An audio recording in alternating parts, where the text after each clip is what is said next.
बिस्मिल्लाहिर्रहमानिर्रहीम। अस्सलाम वालेकुम students, welcome back to my YouTube channel. This is Mohammad Rasim here. आज हम एक और अपॉर्चुनिटी की बात करते हैं जी, Seoul national university in South Korea, जिसमें आप फुली फंडेड स्कॉलरशिप के लिए बैचलर मास्टर्स दोनों प्रोग्राम्स के लिए यहाँ पे अप्लाई कर सकते हैं। आपको यहाँ पे कोई आइट्स की रिक्वायरमेंट नहीं होती। बहुत ही ज़बरदस्त और आउटस्टैंडिंग किस्म की अपॉर्चुनिटी, जिसमें आपको कोई बैंक स्टेटमेंट नहीं चाहिए, कोई भी इस तरह के झंझट मामला नहीं चाहिए। तो साउथ कोरिया की यूनिवर्सिटी सियोल नेशनल यूनिवर्सिटी, जो उनकी मेजर यूनिवर्सिटी है, ठीक है जी, 1946 से जो यूनिवर्सिटी चल रही है, तकरीबन 80 ईयर्स हो गए इस यूनिवर्सिटी को, वो ओल्ड है। और बहुत ही ज़बरदस्त किस्म की यहाँ पे आपको अपॉर्चुनिटीज़ और मौके मिल जाते हैं। स्टूडेंट्स, यहाँ पे इसकी मुकम्मल डिटेल के साथ हमने कैसे अप्लाई करना है, कौन कौन से प्रोग्राम्स अवेलेबल हैं, इस वीडियो को आपने एंड तक देखना है। मुकम्मल अप्लाई प्रोसेस में आपको समझाने जा रहा हूँ। सिंपली हमने पहले बात डिस्कस करना है जी, इनकी स्कॉलरशिप्स के हमारे लिए क्या क्या स्कॉलरशिप्स जो है ना वो यहाँ पे वो अवेलेबल है, क्या वो स्कॉलरशिप प्रोवाइड कर रहे हैं। सबसे पहले हम बात कर लेते हैं अंडर ग्रेजुएट जो बैचलर स्टूडेंट्स के लिए अप्लाई करना चाह रहे हैं, उनके लिए कौन कौन सी स्कॉलरशिप है। अब यहाँ पे स्कॉलरशिप्स दो तरह की होती हैं, बिफोर एप्लीकेशन और आफ्टर एडमिशन। तो सबसे पहले जो ऐसी स्कॉलरशिप्स होती हैं जो आपका ऑफर लेटर आने से पहले भी आप यहाँ पे अप्लाई कर सकते हैं। मतलब इस स्कॉलरशिप्स में अप्लाई करने के लिए आपको कोई ऑफर लेटर लेने की ज़रूरत नहीं पड़ती, ठीक है जी। अब यहाँ पे बिफोर एप्लीकेशन बेसिकली हमने चेक करना है बिफोर एप्लीकेशन को। अब बिफोर एप्लीकेशन में हमारे पास कौन कौन सी स्कॉलरशिप्स अवेलेबल हैं, जिसमें हमें क्या बेनिफिट मिल सकते हैं। सबसे बड़ी और इम्पोर्टेंट जो चीज़ है, ग्लोबल कोरिया GKS स्कॉलरशिप का आप लोगों ने नाम मोस्टली सुना होगा, सुना भी होगा और देखा भी होगा। GKS स्कॉलरशिप है जो ऑल इंटरनेशनल स्टूडेंट जो है ना यहाँ पे इस प्रोग्राम के लिए एलिजिबल हैं। उसमें बेनिफिट क्या होता है जी, फुल ट्यूशन फी आपकी नहीं होती फॉर 8 सेमेस्टर्स, क्योंकि जो आपके अंडर ग्रेजुएट है उसके लिए 8 सेमेस्टर्स होते हैं।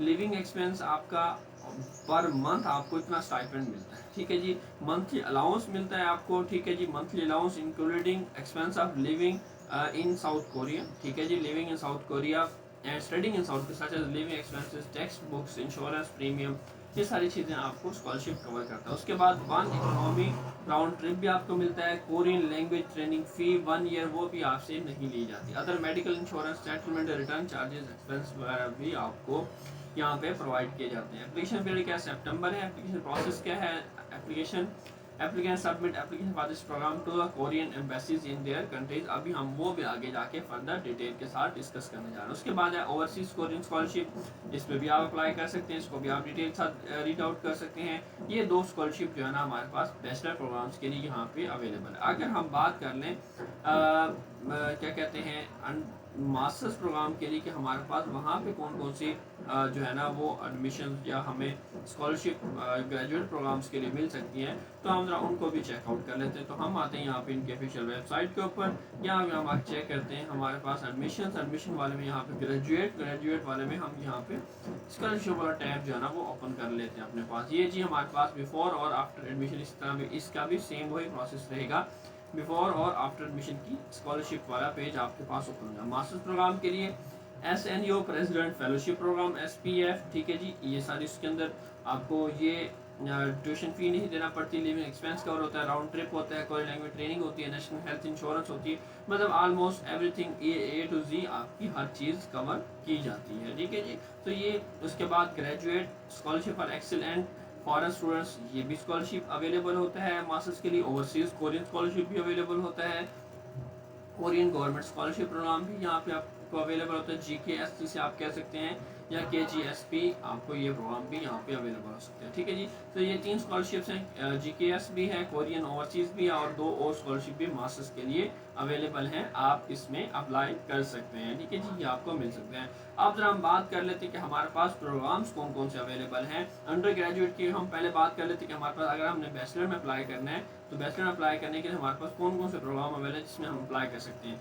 देखिए जी, कोरियन लैंग्वेज का, लिटरेचर का, चाइनीज़ लिटरेचर का, इंग्लिश लैंग्वेज लिटरेचर आप करना चाहते हैं, French, German, Russian, Hispanic language जितनी भी आपके आ जाते हैं उनसे रिलेटेड आपका linguistic, history, philosophy, religious studies, aesthetics, ठीक है, हिस्ट्री, इनसे रिलेटेड आप अप्लाई करना चाहते हैं, आप पढ़ना चाहते हैं, तो आप यहाँ पे पढ़ सकते हैं। उसके बाद सोशल साइंस से रिलेटेड भी डिपार्टमेंट यहाँ पे अवेलेबल हैं, political science, international relation, economics, sociology, anthropology, psychology, geography, social welfare, communication. उसके बाद नेचुरल साइंस से रिलेटेड भी आपके पास बहुत सारे प्रोग्राम्स हैं, मैथमेटिक्स, स्टैटिक्स, फिजिक्स, ठीक है जी, chemistry, bio, earth science, environmental science, life science और एग्रीकल्चर रिलेटेड भी अवेलेबल है, forest science, food and animal biotechnology, applied biotechnology and chemistry, biosystem, ये सारे प्रोग्राम्स यहाँ पे आपके सामने। एजुकेशन का डिपार्टमेंट आ गया, ठीक है जी, तमाम एजुकेशन से रिलेटेड, इंजीनियरिंग के रिलेटेड, ठीक है जी, आपके civil, mechanical, material, electrical, computer, chemical, architecture, industrial, मतलब हर किस्म की यहाँ पे आपको प्रोग्राम्स दिखाई देगा। ह्यूमन इकोलॉजी है, म्यूजिक है, मेडिसिन के रिलेटेड डिपार्टमेंट है, तमाम डिपार्टमेंट यहाँ पे आपके वेटरनरी से रिलेटेड हो गए, ठीक है जी, और ट्रांसडिसिप्लिनरी इनोवेशन, ये सारे डिपार्टमेंट यहाँ पे अवेलेबल हैं जिसमें आप यहाँ पे अप्लाई कर सकते हैं। मतलब नीड ये कि आपके तमाम डिपार्टमेंट यहाँ पे उन्होंने कवर कर दिए हैं कि आप ग्रेजुएट, अंडर ग्रेजुएट प्रोग्राम के लिए अप्लाई कर सकते हैं। उसके बाद अगर हम बात करें ग्रेजुएट की मास्टर्स डिग्री प्रोग्राम की, तो उसमें हमारे पास ह्यूमैनिटीज़ और सोशल साइंस का प्रोग्राम है। लैंग्वेजेस के अंदर वही सेम सारी चीज़ें, जैसे कि आप बैचलर की लॉ भी यहाँ पे अवेलेबल है, कम्युनिकेशन है, जियोग्राफी है, बिजनेस एडमिनिस्ट्रेशन है, ठीक है जी, ये सारे प्रोग्राम। नेचुरल साइंस आ जाता है यहाँ पे, statics, physics, chemistry, bio, mathematics, agriculture, ठीक है जी, एग्रीकल्चर, बायोटेक्नोलॉजी, ये तमाम प्रोग्राम यहाँ पे अवेलेबल है। आप इन सब प्रोग्राम्स के लिए यहाँ पे अप्लाई कर सकते हैं, ठीक है जी। तो ऑलमोस्ट प्रोग्राम्स यहाँ पे जितने भी आपके डिपार्टमेंट हैं सारे यहाँ पे कवर किए जाते हैं। बाकी इस वेबसाइट का लिंक मैं आपको दे दूंगा, आप लोग यहाँ पे आके इसी वेबसाइट के ऊपर आके सारी डिटेल जो है ना वो आप यहाँ पे देख सकते हैं, ठीक है जी। यहाँ पे आप आएंगे, प्रोग्राम्स आ जाएंगे, आपको हर चीज़ एडमिशन पे चले जाएंगे, तो आपको under graduate admission, graduate admission, ये सारी चीज़ें मिल जाएंगी, ठीक है। इसी के साथ आपको स्कॉलरशिप पर टैब भी मिल जाएगा, आप इनकी स्कॉलरशिप एप्लीकेशन, स्कॉलरशिप, ये सारी चीज़ें हम देते हैं। अब हमने चलना है कि हमने अप्लाई किस तरह करना है। अप्लाई करने के लिए पहले हम जाएंगे अंडर ग्रेजुएट की एप्लीकेशन वाला पेज ओपन कर लेंगे इस तरह, फिर हम ग्रेजुएट वाला पेज ओपन करेंगे। यहाँ पे ओपन करने के बाद यहाँ पे भी एप्लीकेशन प्रोसेस को ओपन कर लेंगे। अब हम देखना चाह रहे हैं कि एप्लीकेशन प्रोसेस क्या होगा, इसमें हम अप्लाई किस तरह कर सकते हैं और हमारे पास क्या तरीकाकार इसका रहेगा। सिंपली सबसे पहले जो है ना, मैं यहाँ पे इसको दोबारा रीसेट कर लेता हूँ। जरा इसको मैंने बड़ा कर लिया था, ये इसको हम पहले रीसेट कर लेते हैं। ये जी रीसेट हो गया हमारे पास। अब क्या था कि अंडर ग्रेजुएट के लिए एप्लीकेशन जो है ना ओपन है, आप इसमें अप्लाई कर सकते हैं।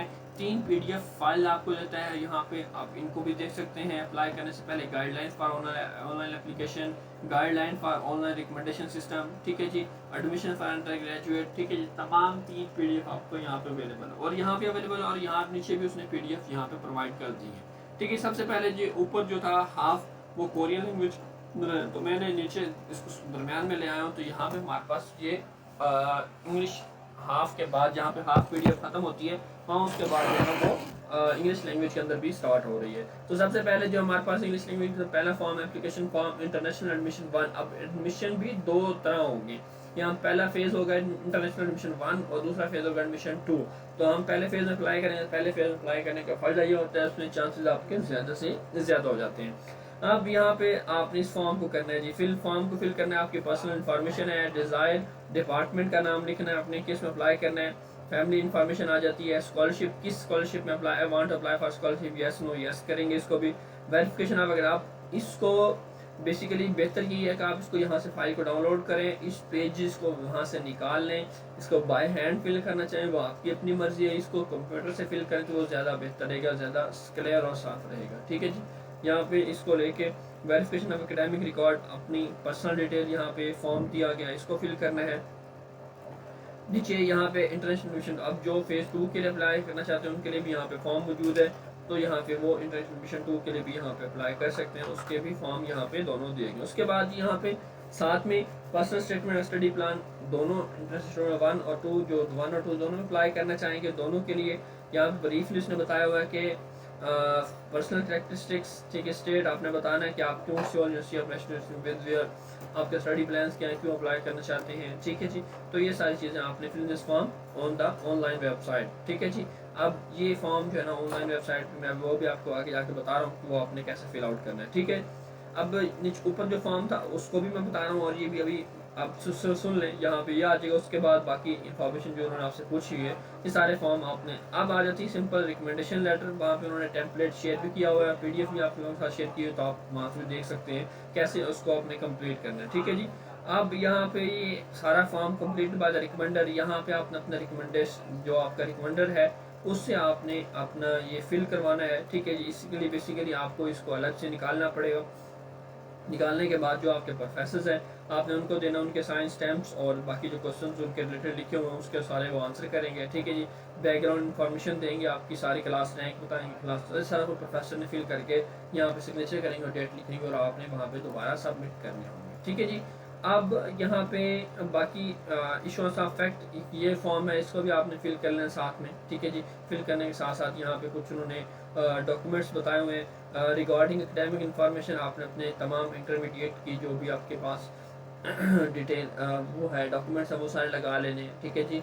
और आपने अपना पासपोर्ट लगा लेना है, FRC भी आपने साथ लगा लेना है ताकि आपकी इंग्लिश प्रोफिशिएंसी का लेटर भी साथ लगा दें ताकि आपकी सारी चीज़ें क्लियर हो जाए। तो ये सारे फॉर्म आप लोगों ने क्या करना है जी, फिल आउट करना है। फिल आउट करने के बाद अब नेक्स्ट हमारे पास क्या कि पहले मैं आपको बताता हूँ मास्टर्स का भी सेम यही मेथड है, सेम यही PDF फाइल है जिसको मैं आप लोगों के सामने ओपन कर चुका हूँ। इसी तरह एडमिशन 1 एडमिशन 2 फिर यहाँ पे उसने जो मास्टर्स प्रोग्राम के लिए यहाँ पे उसने कुछ पर्सनल स्टेटमेंट के अंदर कुछ क्वेश्चंस बताए हुए हैं।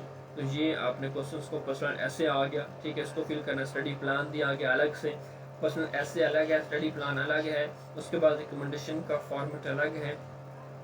या आपका प्रोफेसर जो नीचे वाला सेक्शन है वो फिल करेंगे। फिल करने के बाद जो है ना आपकी डिटेल फर्दर लिखेंगे, लिखने के बाद आंसर करेंगे और आपको यहाँ पे सबमिट कर देंगे, ठीक है। अब ये तो हो गया, हमने फॉर्म वगैरह देख ली कि अब हमने अप्लाई किस तरह करना, अप्लाई का मेथड क्या रहेगा हमारे पास। सिंपली सब चीज़ें सेम रहेगी, चाहे बैचलर का मेथड हो चाहे मास्टर्स का मेथड हो, सबका सेम है। अब यहाँ पे कहता है जी ऑनलाइन एप्लीकेशन 6 जुलाई से 9 जुलाई तक आपकी ली जाएगी। अब ये जो फॉर्म्स है सारे वहाँ पे आपने फिल आउट करने होंगे, फिल आउट करके यहाँ पे सबमिट करने होंगे। ये बेसिकली 4 दिन के लिए सिर्फ वेबसाइट ओपन होगी, ठीक है। 4 दिन के लिए सिर्फ एडमिशन। आप देख सकते हैं कितनी इंपॉर्टेंट और ये डेडलाइंस हैं, इसको आपने मिस नहीं करना। अगर आप अप्लाई करना चाहते तो आप पहले से इन डॉक्यूमेंट्स को फाइनल करके तरतीब बना के रखें, आपके डॉक्यूमेंट हर चीज़ रेडी हो और आप 6 जुलाई से 9 जुलाई तक यहाँ पे अप्लाई कर सकें। टाइम पे साथ उन्होंने मेंशन किया। ऑनलाइन एप्लीकेशन है, SNU office of admission website, ये वेबसाइट का लिंक देगा, यहाँ से आपने वेबसाइट का लिंक लेना है और upon the payment of application fee, ये 90,000 के RW and application number of will be assign. तब जब तक आप फीस पे नहीं करेंगे तो आपका एप्लीकेशन नंबर जो है ना वो असाइन नहीं किया जाएगा, ठीक है जी। उसके बाद यहाँ पे जो सबमिशन ऑफ रिकमेंडेशन लेटर, जो रिकमेंडेशन लेटर हो गए, आप जब उसको फॉर्म को फिल करेंगे यहाँ पे अप्लाई करेंगे, अप्लाई करने के साथ आपको सेक्शन दिया जाएगा, आप अपनी प्रोफेसर की ईमेल ऐड करेंगे तो प्रोफेसर को मेल जाएगी, तो प्रोफेसर के पास फॉर्म ऑटोमेटिकली जो है ना वो ओपन हो जाएगा। जैसे फॉर्म ओपन होगा, after the payment of application fee, automated email containing instructions of writing a recommendation letter will be sent to the recommenders design by the application during. आप अपनी मेल देंगे उस प्रोफेसर की, जैसे आप पेमेंट करेंगे, payment करते साथ ही आपको आपके जो प्रोफेसर है वहाँ पे उनको मेल चली जाएगी, ठीक है। तो वो फॉर्म फिल करने की जो डेडलाइन है वो 10 जुलाई है। 10 जुलाई से पहले पहले उन्होंने फॉर्म को फिल, एक दिन उन्होंने एक्स्ट्रा दे दिया है कि ये आपका फॉर्म फिल करने की आप यहाँ पे मेल कर सकते हैं, पोस्ट भी कर सकते हैं, लेकिन आप जो है ना वो मेल करें तो ज़्यादा बेहतर रहेगा, ठीक है जी। तो ये जो है ना एप्लीकेशन फॉर्म जो है ना 6 जुलाई से 9 जुलाई तक आप लोगों ने इस वेबसाइट फिल करने। सेम अगर हम बात करें अंडर ग्रेजुएट प्रोग्राम्स की तो उसमें भी सेम यही मेथड रहेगा हमारे पास कि हमने इसी डेडलाइन के अंदर जो है ना अपने फॉर्म जो है ना वो फिल करके वहाँ पे सबमिट करने होंगे। ये देखें जी यहाँ पे भी हमारे पास 6 जुलाई से 9 जुलाई और 6 जुलाई से 10 जुलाई हमारे पास डेडलाइंस है। इसी डेडलाइंस को हमने फॉलो करते जाना और यहाँ पे सबमिट कर लेना है। अच्छा जी, अब हम देखते हैं कि जब आप लोगों ने 6 जुलाई से वेबसाइट को ओपन करने की, कभी तो आज है 4 जुलाई, तो आप जब 6 जुलाई के इस वेबसाइट को ओपन करेंगे तो इस तरह की जब आप लिंक ओपन करेंगे तो फर्दर मैं आपको थोड़ा सा डिटेल के साथ समझाता हूँ। Visit the SNU admission website पे आप आ जाएंगे, चेक द अनाउंसमेंट हमने चेक कर लिया। उसके बाद visit the application website and create. सबसे पहले आप लोगों ने अपना अकाउंट क्रिएट करना है। अकाउंट कैसे क्रिएट करना है, अकाउंट क्रिएट करने के बाद आप लोगों ने enter all the personal information, academic information, personal study plan, scan upload document, पे एप्लीकेशन पे कंप्लीट योर एप्लीकेशन। ये 7 स्टेप्स इनको फॉलो करना है। सबसे पहले हम आगे इस वेबसाइट के ऊपर, वेबसाइट पे आने के बाद यहाँ पे आपको ऑप्शन दिखा रहा है SNU नाउ के साथ ही हमारा कोरियन लैंग्वेज के अंदर यहाँ पे ओपन का ऑप्शन आपको नजर, तो यहाँ पे आपने कर लेना है क्लिक। जैसे आप इस ओपन पे क्लिक करते हैं, ओपन पे क्लिक करने के बाद आपने चला जाना अनाउंसमेंट के ऊपर क्लिक करना है। अनाउंसमेंट पे क्लिक करने के बाद यहाँ पे बता रहा है कि अंडर ग्रेजुएट है या मास्टर्स या ग्रेजुएट किस प्रोग्राम क्या है आप अप्लाई करना चाह रहे हैं, तो वहाँ से आपने उसको सिलेक्ट करना है। उसको सिलेक्ट करने के बाद यहाँ पे एक ऑप्शन और दे रहे हैं यहाँ पे साथ जो गाइडलाइन साइन अप का, ठीक है जी। यहाँ पे साइन अप कोरियन और इंग्लिश दोनों लैंग्वेज के अंदर लिखा हुआ है, तो आपने यहाँ पे अपना नेम और सर नेम वगैरह और पासवर्ड और कंफर्म पासवर्ड पे क्लिक करना है। कंफर्म पासवर्ड पे क्लिक करने के बाद है ना आपकी information, if you have created an account for previous semester, तो अगर आपने पहले अकाउंट बनवाया तो आपका अगेन अकाउंट नहीं बनेगा, तो आपको अपना यूज़र नेम और पासवर्ड के साथ वहाँ पे सबमिट करना होगा। अच्छा जी, अब यहाँ पे हमारे पास लैंग्वेज इंग्लिश चूज़ कर लेनी है। ऑनलाइन एप्लीकेशन उन्होंने टाइमलाइन आपको बता दी होगी, ठीक है जी। और यहाँ पे इस एग्री पे क्लिक करना है, यहाँ पे एग्री लिखा हुआ है, ठीक है। उसके बाद यहाँ पे भी एग्री पे कर देना है आपने एग्री, यहाँ भी एग्री और यहाँ भी एग्री। उसके बाद नेक्स्ट पेज पे आपने प्रोसीडिंग या क्लिक कर देना है। इसी तरह आपने इसको फॉलो करते जाना, इस पीडीएफ फाइल को, जैसे ये फाइल बताई गई है आपने सारी इंफॉर्मेशन हर चीज़ इसी तरह पुट करते जाना। और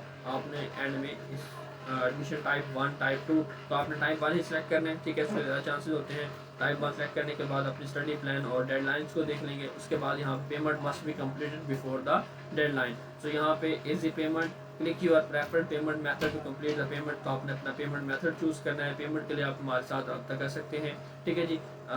यहाँ पे पेमेंट करने के लिए आप हमारी टीम से रब्ता कर सकते हैं, तो हम आपकी पेमेंट भी करवा सकते हैं, ठीक है जी। उसके बाद जो है ना जैसे आप पेमेंट करते हैं तो आपको ये कहता है कि आप अपनी सारी चीज़ें वेरीफाई कर लें, कोई चीज़ आपने मिस्टेक तो नहीं की, तो मॉडिफाई करते जाएंगे तो आपकी हर चीज़ ओके हो जाएगी। A guide email will automatically send to the recommender after the public application fee is paid, but if you need to resend the guide email please click the resend button above. तो resend button पे आप click करके यहाँ पे दोबारा अगर mail नहीं पहुँचता तो आप मेल पहुँचा सकते हैं, ठीक है जी। तो ये सारा एप्लीकेशन प्रोसेस जिसको आपने फॉलो करना है 1 by 1। उम्मीद करता हूँ सारी बात आपको समझ आ गई होगी। फिर कुछ रह जाता है तो आप हमारी टीम से रब्ता कर सकते हैं। अपना बहुत सारा ख्याल रखिए। ये जो पीडीएफ फाइल्स है ये कहाँ से ली हमने, यहाँ से। Guideline for application under graduate के लिए अलग होगी और ग्रेजुएट प्रोग्राम के लिए भी अलग होगी, तो मेथड सबके लिए सेम रहेगा। तो आपने इनके लिए फाइल्स जो है ना वो डाउनलोड कर लेनी है। डाउनलोड करने के बाद जो है ना आपने यहाँ पे इसमें अप्लाई कर लेना, ठीक है जी। अपना बहुत सारा ख्याल रखिए। चलो मिलते हैं नेक्स्ट वीडियो के साथ, तब तक अल्लाह हाफिज़।